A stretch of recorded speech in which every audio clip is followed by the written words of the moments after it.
Well, that was painful. Hello, everybody, ladies and gentlemen, boys and girls. Welcome back to the Quick Take, and welcome back to the After Party, the show where we absorb the events of the previous game, go over the finer details, whilst attempting to understand what actually happened and what it means for Chelsea going forward. Today's subject, Newcastle 4, Chelsea 1.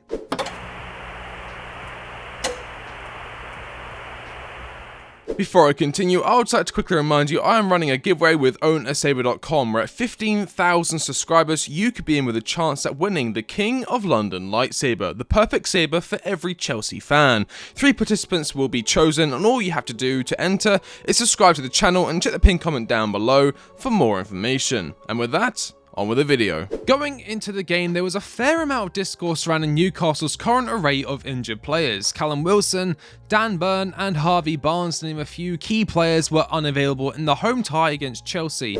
At the end of the day, Newcastle could have had their entire first team missing and probably would have got a decent result on Saturday. It was one of those games. And with that, let's get into it. Chelsea started the game with their favoured 4-2-3-1 setup, with Benoit Badiashile returning to the defence alongside Thiago Silva, Reece James and Marc Cucurella. Leslie Ugochukwu started next to Enzo Fernandez with an attacking trio of Sterling, Gallagher and Palmer sitting just behind the striker Nicholas Jackson. Newcastle United fielded a classic 4-3-3 with a defence made up of Kieran Trippier, Jamal Lascelles, Fabian Schär and former Chelsea Academy star Valentino Livramento. In front of them stood the trio Joel Linton, Bruno Guimaraes and 17-year-old Lewis Miley, with Miguel Almiron, Anthony Gordon and the Swedish striker Alexander Isak completing the attack. From kickoff, Newcastle looked to implement a stifling press against Chelsea, whilst the London club looked sluggish in comparison. The first goal comes as a result of a pretty basic football on the side of Newcastle,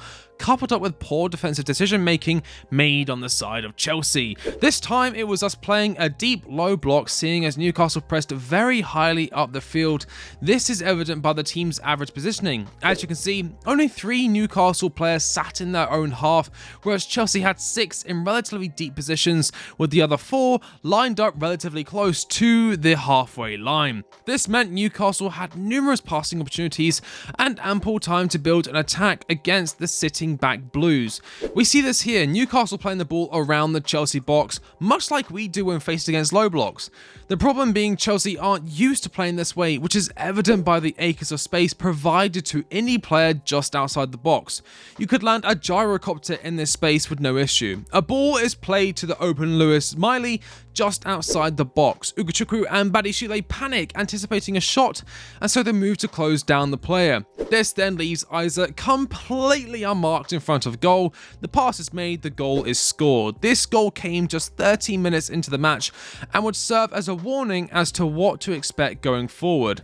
However, with Newcastle playing this way, it did open up counter-attacking opportunities, and 10 minutes after the goal was scored, Chelsea found an opening. Sterling was played through on goal before being brought down by fellow countryman Kieran Trippier, who received a yellow card. Sterling would put away the free kick with a brilliant curling effort, reintroducing some hope back into Chelsea. Conceding early is never ideal. Bouncing back quickly is the best counter to the situation. This would, unfortunately, be Chelsea's only goal. For the next 20 minutes, both teams would have numerous chances to go ahead. Enzo with a brilliant shot, Newcastle from a corner following a trip by Thiago Silva, Cucurella kept busy by Almiron.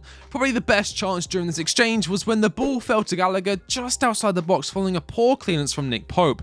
He beats his man before rolling the ball very wide of the post, a reflection of the whole Chelsea team this game, a complete inability to take the chances handed to them. Chelsea go into halftime level against the Magpies, being second best for the majority of the game to that point. The feeling of an impending goal was palpable at this stage, and it would come just 15 minutes into the second half, but not before both Reece James and Raheem Sterling would pick up yellow cards for time wasting. This will become more important in a minute. Newcastle scored their second goal from a relatively simple deep cross onto the head of a completely unmarked Lascelles. Chelsea's defence against Newcastle looked like they were at sea. Leslie was in the box. He was attempting, without success by the way, to stop the cross from being played, leaving Enzo Fernandez to drop deeper and find a man to mark. The problem being, Enzo's strength isn't his aerial prowess, so Badiashile was forced to help him out.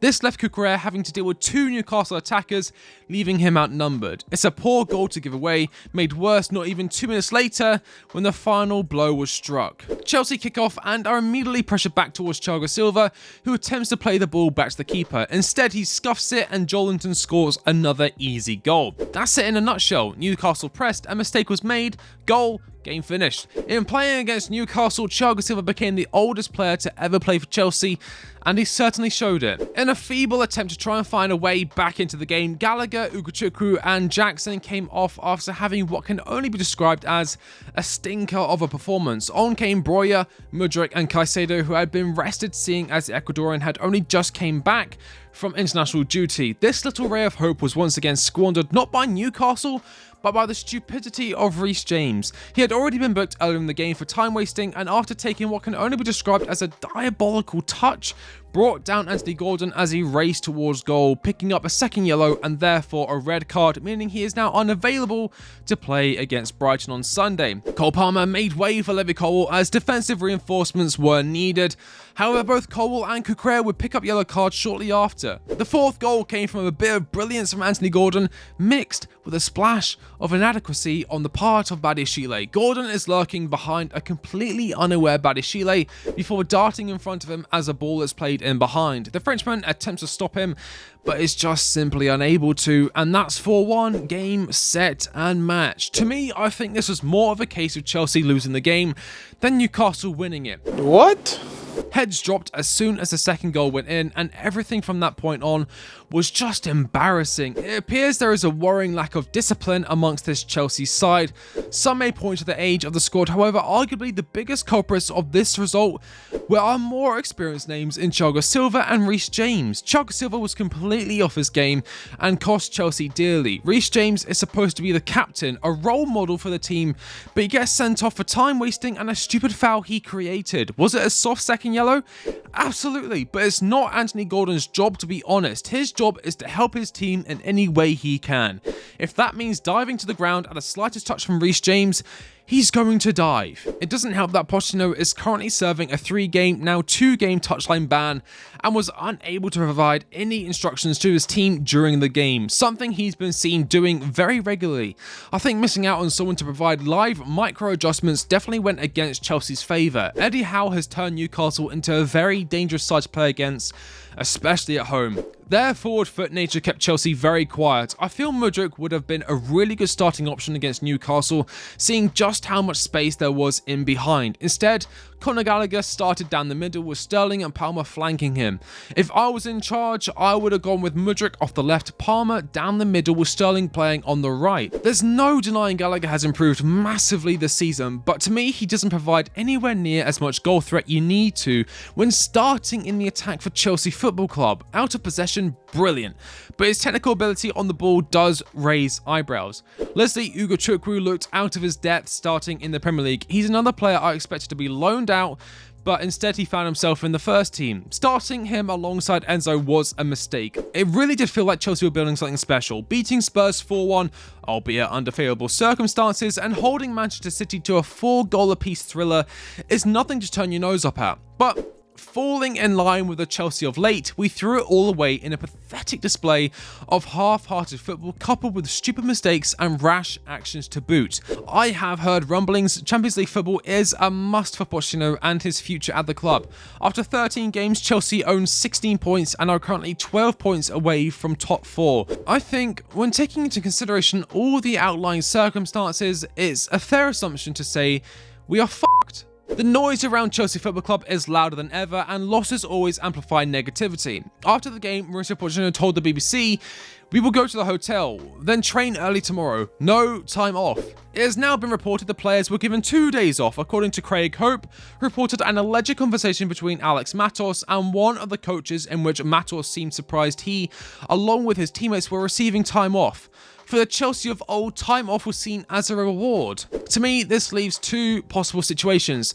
The manager is a liar, or he doesn't have control over the dressing room, both of which are undesirable to a team in desperate need of discipline and guidance.